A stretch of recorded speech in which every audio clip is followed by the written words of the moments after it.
Good afternoon, students. This is Dr. Morgan Phenix coming to you from Stanley, Virginia. It's a beautiful sunny Sunday afternoon, late in the afternoon, and we're going into week 7 now. And a couple of major assignments on the horizon, the case study number 2 in week 7, and of course your final project. Let's just talk about those two because you're doing fine in the journal article critiques in the discussion board. For case study number 2, if you have any questions as to exactly what it's supposed to look like and how you're supposed to navigate the assignment, please look back at my comments on your case study number 1. You get your best information right there. You're going to be choosing from among these 3 case scenarios. The case of Dan, who's a middle schooler, a bully, a dangerous kid probably, in fights and all kinds of trouble there at his middle school. They're going to expel him. And expulsion is more than suspension. They're going to put him out of school for a period of time. And of course you're going to want to ask, what have they done? And the various players in this scenario, who has done what for him, and what do we know about his situation based on who has dealt with him, such as the principal or the school psychologist, the parents, and so on. I've given you some great hints there. Once you read the case, you'll know what I mean by that. Alrighty, that's Dan. The next scenario is of Emily. It's a multiple and severe and profound disabled child, cerebral palsy, and all the issues that go along with that, mobility and speech and hearing and sight and those kinds of things. And they'll tell you a little bit about her and her needs. She's an elementary school age, and her parents figure in this one, and so does the school board. That's always a red flag. When the school boards are involved in operational matters, there may be an issue there. Okay, but what kind of services is Emily receiving? What kind of dangers are on the horizon for her? And is the school doing everything that they need to do there? Okay, that's Emily.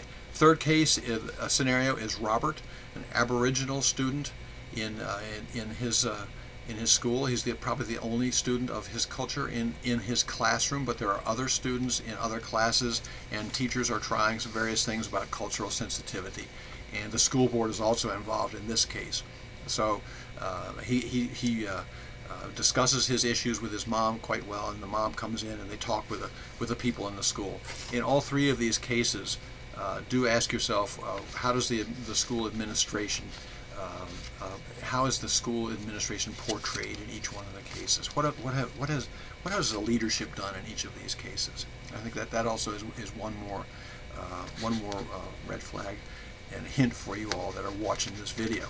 Okay, and you do a 1-page summary of the scenario.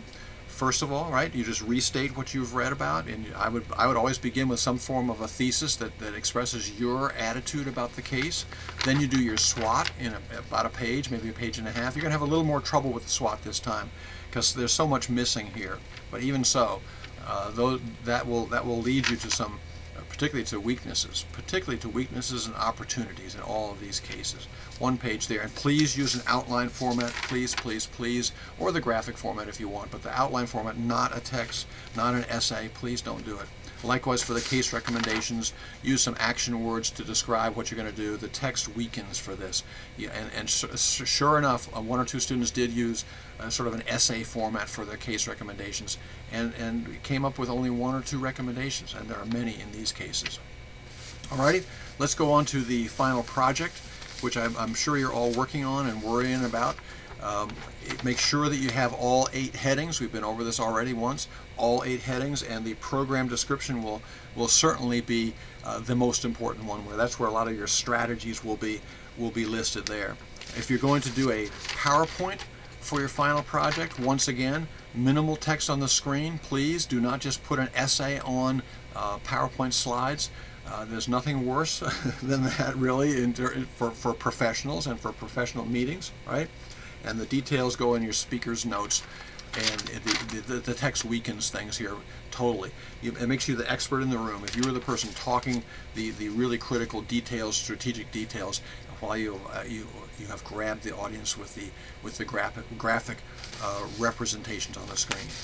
For the final project, once again, I'm reminding you that you must have an account in live text, and you will be submitting your final project in live text and in Blackboard, both places, because your final score and your tally is in Blackboard.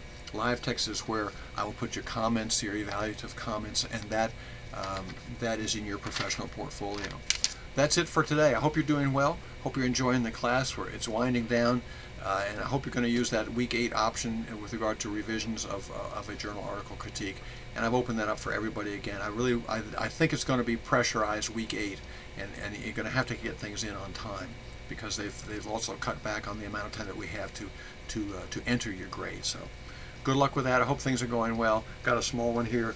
This is Gracie. I think you met her in week number 1, and she's been here for, I think I've made like 20 different versions of this, and there's always been something wrong with it, so I had to redo it, but she's been very patient. Hope you're having a good time, and we'll see you next time, Lord willing. Bye-bye.